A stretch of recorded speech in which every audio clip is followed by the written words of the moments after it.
В общем, 21 числа, это мая, мне позвонили типа ЖКХ, ну, писали ЖКХ по замене счетчиков на воду, что надо механический счетчик поменять на электронный. Ну, я стал с ним надо припираться, даже мне менять, что такое, но они меня уговорили, я согласилась. Они сказали, что пришлют, потому что мне два кода. Первый код будет номер договора, второй код номер счетчика. Через пару минут уже пришли это коды. Но я там так полностью не прочитал, но вижу цифры самые. И она перезвонит мне, правильно диспетчер назвала мне эти коды, я им продиктовала.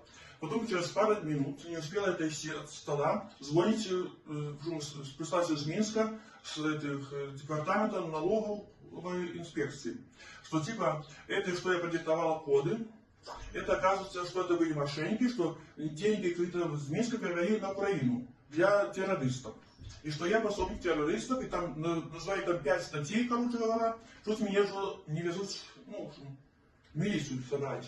Сказали самое, ну, если где наличка есть, что приедешь с обыском, всю наличку ликвидировать, ну, что незаконно, типа, у меня находится. Вот. Потом, что он сказал, ладно, что ты первый раз будем писать пояснительную. Когда другому человеку передал телефон, там другой человек мне диктовал по телефону, как что мы написали 1,5 страницы. Ну, там с этими статьями всякими, что, ну, что все подробно. И он сказал, что написали мы пояснительную, и деньги привезли в Минск. Ехать на такси на центральном вокзале, и они позвонят, куда мне дальше ехать. Из Минска, ну, в Минске там. Вот.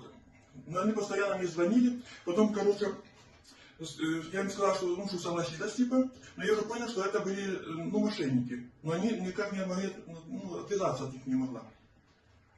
Потом где-то был перерыв 10 минут, я позвонила своему участковому, ну, рассказала всю эту ситуацию, он сказал, что мошенники, ехать никуда не надо, и сказал вызвать 102.